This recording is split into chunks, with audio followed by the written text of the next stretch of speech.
وبيبدأ فيلمنا بالبنت دي وهي بتقول لنا إن اسمها خديجة وإن هي هتحكي لنا قصتها، وبنرجع بالزمن وبنكون في هولندا، وبتكون خديجة راكبة الأتوبيس وبتطلع بنت للأتوبيس وخديجة بتوسع لها علشان تقعد جنبها، لكن البنت بترفض إن هي تقعد جنبها، وبيظهر إن البنت بتعمل كده لأن خديجة محجبة، فبتتضايق خديجة من الموقف لكنها ما بتهتمش. وبعدها بتلاحظ إن في شخص بيحاول يسرق البنت اللي رفضت تقعد جنبها، فبتقوم خديجة بسرعة وبتاخد البنت وبتنزل بيها من الأتوبيس، فبتتعصب عليها البنت وبتسألها هي مين وعايزة منها ايه، فبتطلب منها خديجة إن هي تطمن على شنطتها لأن في حد كان عايز يسرقها في الأتوبيس. فبتبص البنت دي على شنطتها وبتكتشف إن الحرامي قطع الشنطة لكن ملحقش يسرق اللي جواها، وده لأن خديجة خدتها ونزلت من الأتوبيس بسرعة. فبتعتذر لها البنت دي وبتشكرها على اللي هي عملته،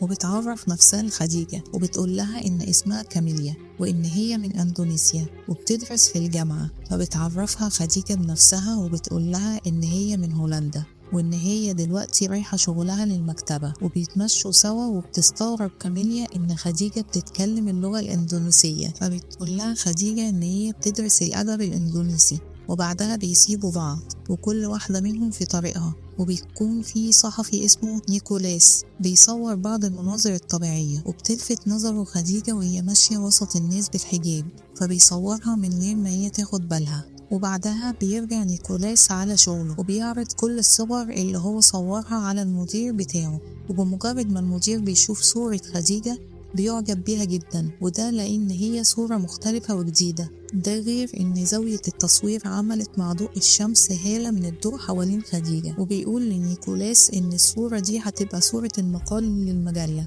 فبيقول نيكولاس للمدير ان هو ما يعرفش البنت صاحبة الصورة وبالتالي مش هيعرف ياخد موافقتها على نشر الصورة دي، لكن المدير بيقوله ان دي مشكلته وهو لازم يحلها. فبيحتار هنا نيكولاس وما بيكونش عارف يتصرف ازاي، وما بيلاقيش قدامه غير ان هو يروح للمكان اللي صور فيه خديجة ويدور عليها. فبيفضل نيكولاس يلف في الشارع لحد ما بيشوف كاميليا، فبيروح لها علشان يساعدها في تصليح العجلة بتاعتها. وبيعرف نيكولاس ان كاميليا اندونيسية من العلم اللي موجود على شنطتها، وفي نفس الوقت كاميليا بتستغرب لما بتلاقي نيكولاس بيتكلم اندونيسي كويس، فبيقول لها ان بحكم شغله كصحفي عايش في اندونيسيا فترة طويلة. وبعدها نيكولاس بيخلص تصليح العجلة وكاميليا بتشكره وبيبان ان هي معجبة بيه. وبعدها نيكولاس بيكمل في طريقه وبيدور على خديجة، وبالصدفة بيشوفها وهي خارجة من المكتبة اللي هي بتشتغل فيها وبتركب العجلة بتاعتها وبتمشي، فبيمشي وراها لحد ما بيشوفها وهي بتقف قدام المسجد،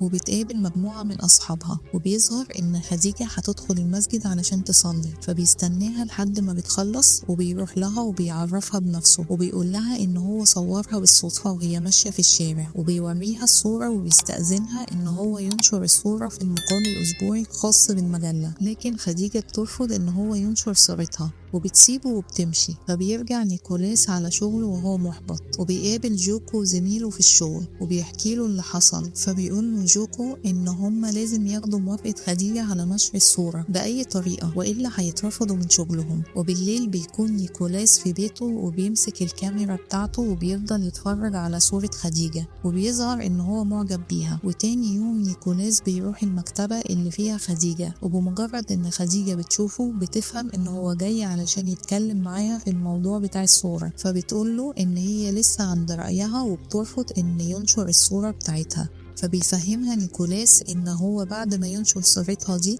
هينشر مقالات تانية عن البنات المسلمات في أوروبا، وبيقول لها إن دي هتكون دعاية كويسة جدا للبنات المسلمات. فبتسأله خديجة هو يعرف إيه عن البنات المسلمات، فبيسكت نيكولاس لأنه ما عندوش إجابة. فبتبتسم خديجة وبتقوله يدور على إجابة لسؤالها، وبعدها يبقى يجي يتكلم معاها من تاني عن موضوع المقالات. فبيشتري نيكولاس كتاب عن الدين الإسلامي وبيمشي من المكتبة وهو محبط جدا. وبعدها خديجة بترجع من شغلها وبتقابل كاميليا بالصدفة، وبيتفقوا إن هما يتقابلوا سوا تاني يوم في الكافيه، وده لأن خديجة محتاجة من كاميليا إن هي تساعدها في بحث هي بتعمله في الكلية عن المسرح الآسيوي، وأثناء ما هما بيتكلموا بيظهر شاب متخفي وبيتقرب من خديجة من غير ما هي تاخد بالها، وبيبان إن هو بيتأكد من شكلها، وبعدها بيقف بعيد وبيبص لخديجة باستغراب.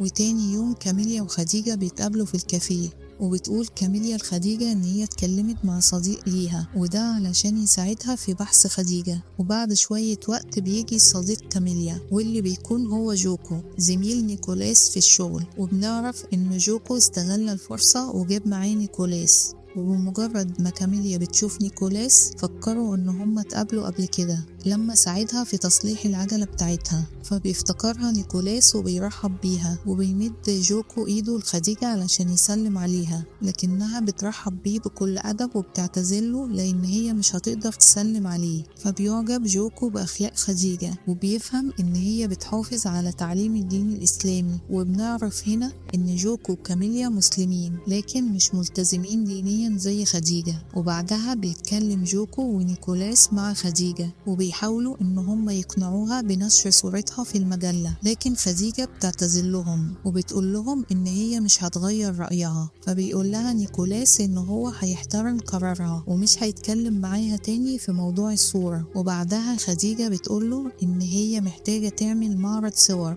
عن فن المسرح الآسيوي، وبتقترح خديجة إن كاميليا هي اللي تتصور بالملابس الأندونيسية وده بسبب ملامحها الآسيوية، فبتعجبهم الفكرة جدا.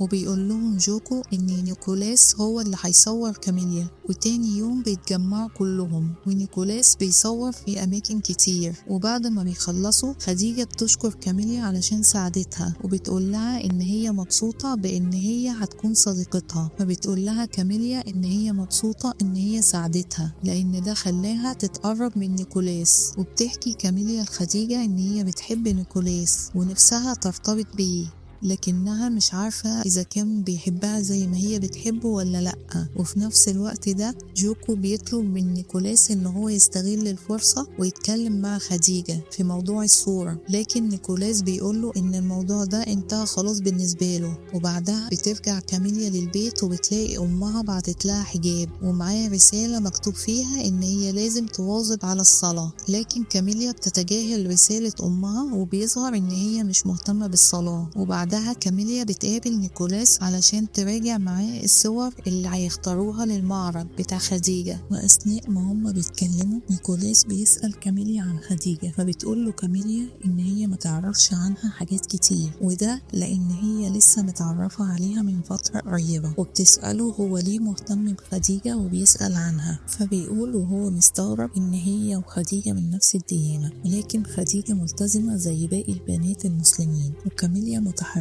زي البنات اللي موجودين في أوروبا. فبتسأله كاميليا هل هو بيحب البنت الملتزمة ولا البنت المتحررة، فبيقول لها إن هو مش بيفكر بالطريقة دي، وإن هو لفت نظره بس إن هو شايف بنتين مختلفين من نفس الديانة. وبالليل أم كاميليا بتتصل بيها وبتفكرها إن هي تصلي الفجر، لكن كاميليا بتتجاهل كلام أمها وبتكمل نوم. وتاني يوم خديجة بتعزم نيكولاس وكاميليا وجوكو في بيتها، وده علشان تشكرهم لأنهم هم ساعدوها في البحث بتاعها. وبيكون معاهم واحدة اسمها فاطمة، وبنعرف ان فاطمة ديت هي صديقة خديجة. وبعد الاكل نيكولاس بيسأل فاطمة ليه البنت المسلمة لازم تلبس الحجاب، فبتمسك فاطمة قطعتين من الحلوى، واحدة مغلفة والتانية مش مغلفة، وبتسأله لو هياكل واحدة منهم هيختار انهي واحدة، فبيقول لها ان هو هيختار الحلوى المغلفة، وده لان هي لسه نظيفة ومحدش لمسها. فبتقول له فاطمة ان هو كده جاوب على السؤال بنفسه،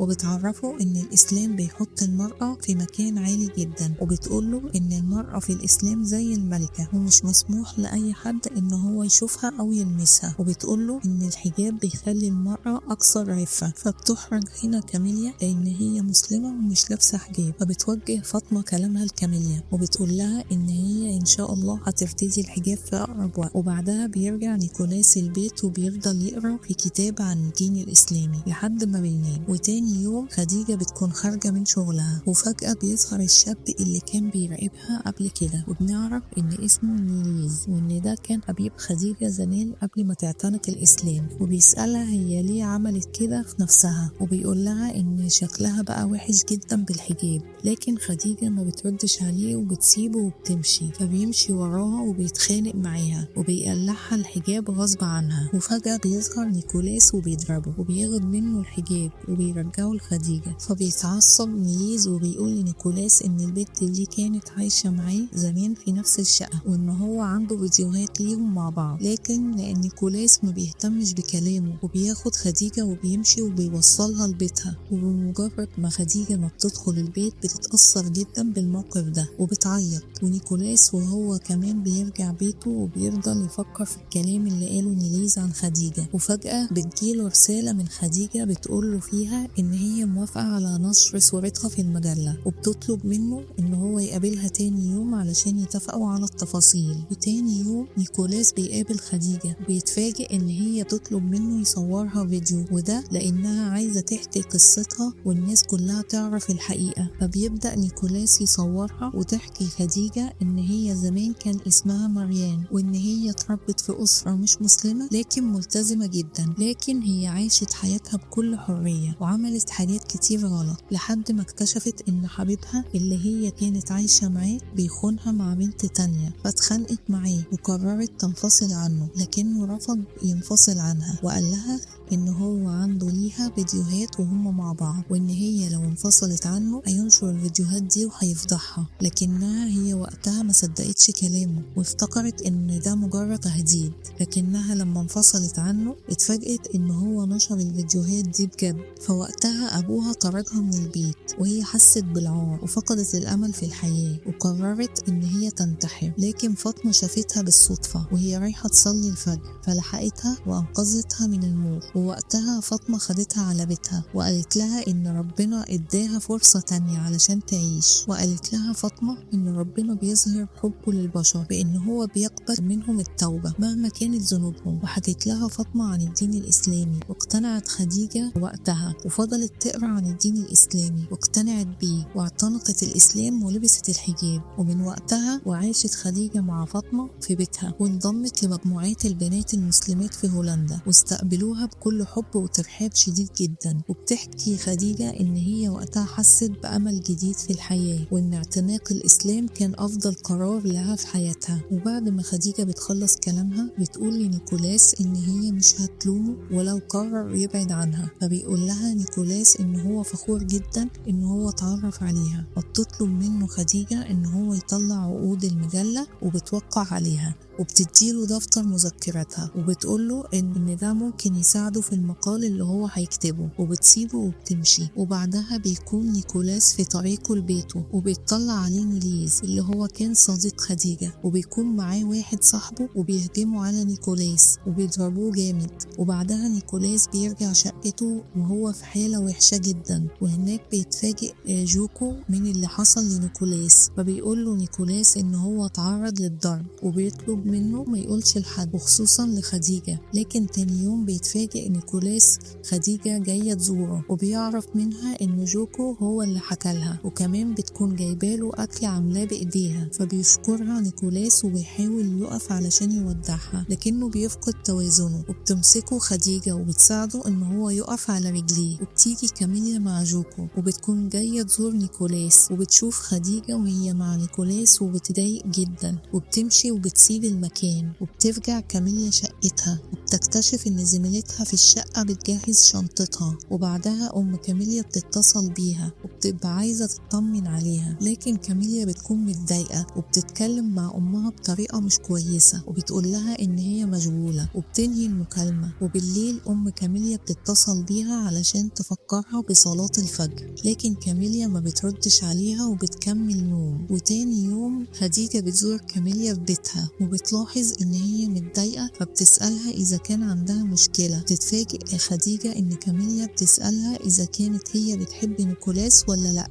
وقبل ما خديجة ترد بيجي تليفون لكاميليا وبتعرف للأسف إن أمها توفت، فبتنهار وبعدها بتسافر لأندونيسيا علشان تودع أمها. وبتعرف كاميليا من عمتها إن أمها كانت مريضة جدا وإن هي كانت مخبية عنها مرضها علشان ما تقلقش. فبتنهار كاميليا وبتقول لعمتها إن هي قصرت مع أمها وإن هي ما كانتش بنت مطيعة لأمها وما قدرتش تخليها سعيدة. فبتقول لها عمتها إن هي ممكن تخلي أمها راضية عنها، وده بإن هي تحقق لها رغبتها وتحافظ على أداء صلاتها وتكون بنت ملتزمة. فبتقتنع كاميليا بكلام عمتها وبتطلع الحجاب اللي أمها بعتته وبتلبسه وبتصلي وبتدعي لأمها. وبنروح لهولندا ونيكولاس بيقابل خديجة وبيوريها المقالة اللي هو كتبها عنها علشان لو فيها أخطاء يقدروا يصلحوها قبل النشر. فبتقرأ خديجة المقالة وبتعجبها جدا وبتشكر نيكولاس وبتقوله إن هو خلى قصة حياتها جميلة جدا. فبيستغل نيكولاس الفرصة وبيعزمها على العشاء، لكن خديجة بترفض وبتقوله إن من الأفضل يعزم كاميليا بدلا منها. فبيفهم نيكولاس إن خديجة عارفة إن كاميليا بتحبه وبيكون مستغرب إن خديجة مهتمة بغيرها على حساب نفسها. وبيقول لها إن هو عارف إن كاميليا بتحبه لكن هو بيحبها هي وعاوز يتجوزها. فبتقوله خديجة إن ده ما ينفعش لأن هو مش مسلم. فبيقول لها نيكولاس إن هو مستعد يعتنق الإسلام علشانها. فبتتفاجئ خديجة بكلامه وبتسيبه وبتمشي. وبعدها خديجة بتمشي في الشارع وهي محتارة ومش عارفة تعمل إيه. فبتروح لصاحبتها فاطمة وبتحكي لها على اللي حصل. فبتنصحها فاطمة إن هي تصلي صلاة استخارة. فبتسمع خديجة كلام فاطمة وبتصلي صلاة استخارة وبتدعي ربنا إن يهديها للطريق الصحيح. وبعدها بترجع كاميليا من أندونيسيا وبتقابل خديجة وهي رايحة المسجد وبتاخد خديجة معاها وبيصلوا سوا. وبعد الصلاة بتطلب من خديجة إن هي تساعدها علشان تكون ملتزمة بتعليم الدين. فبتوافق خديجة وأول حاجة بتعملها إن هي بتلبسها الحجاب.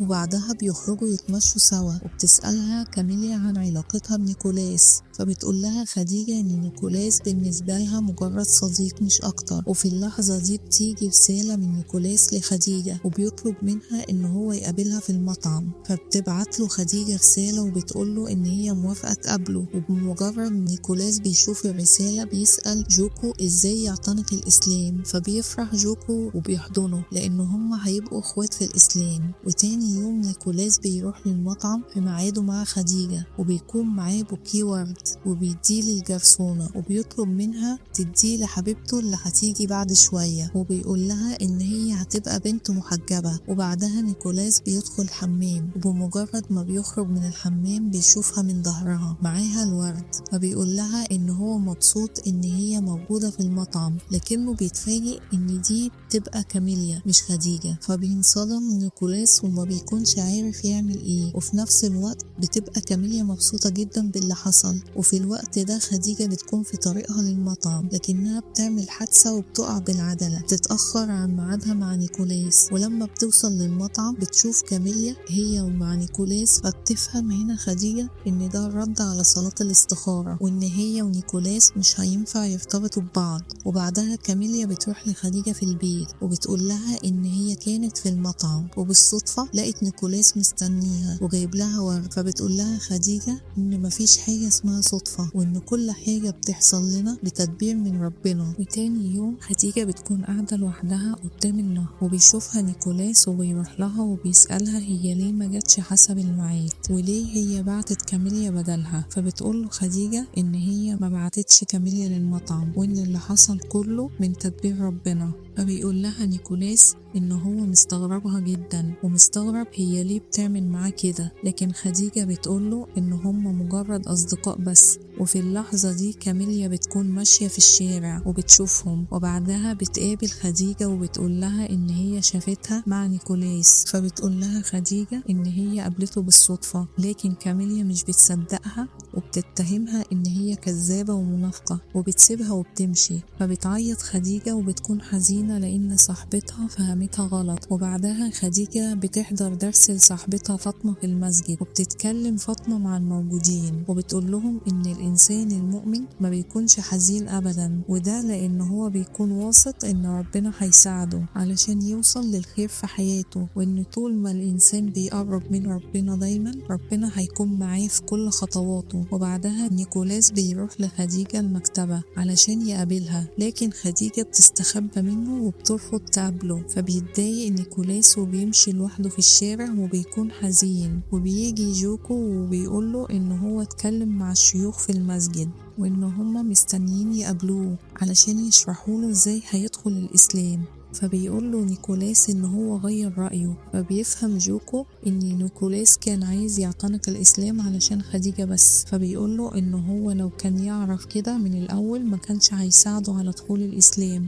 وبيسيبه وبيمشي. فبيتأثر نيكولاس بكلام جوكو وبيظهر إن هو محتار ومش عارف يفكر لحد ما بيلاقي نفسه قدام المسجد، فبيدخل وبيسمع للشيوخ وبيعرف معلومات أكتر عن الدين الإسلامي. وبتمر الأيام وبيفضل نيكولاس يقرأ ويتعمق في أمور الدين الإسلامي لحد ما بيقرر إن هو يعتنق الإسلام، لكن المرة دي علشان نفسه مش علشان يرتبط بخديجة. وفي اليوم اللي نيكولاس بيشهر إسلامه فيه بتشوفه خديجة بالصدفة وبتعرف إن هو غير اسمه لمحمد، فبتفرح خديجة لأن محمد اعتنق الإسلام علشان نفسه مش علشان يرتبط بيها. وبيشوفها محمد بالصدفة لكنها بتخرج من المسجد بسرعة، فبيخرج وراها وبيفضل يدور عليها لكنه مش بيلاقيها. وبعدها جوكو بيقابل كاميليا وبيقول لها إن نيكولاس بيحب خديجة وإن خديجة هي كمان بتحبه، لكن ضحت بحبها ليه علشان خاطرها. فبترجع كاميليا على بيتها وبتقعد تفكر في كلام جوكو، وفجأة بترجع زميلتها في السكن من السفر، لكن بيبان عليها ان هي منهارة وحالتها سيئة جدا، وده لان حبيبها انفصل عنها. وبتقول لكاميليا ان هي كانت غلطانة لما حبت شخص قلبه متعلق بواحدة تانية. فبتتأثر هنا كاميليا من اللي حصل ده وبتحس ان دي رسالة من عند ربنا علشان تبعد عن نيكولاس. وتاني يوم خديجة بتبعت رسالة لكاميليا وبتقول فيها إن هي هتسافر وتسيب هولندا، وده علشان ما تسببش أي حزن لكاميليا. فبتروح لها كاميليا بسرعة وبتلحقها قبل ما بتمشي،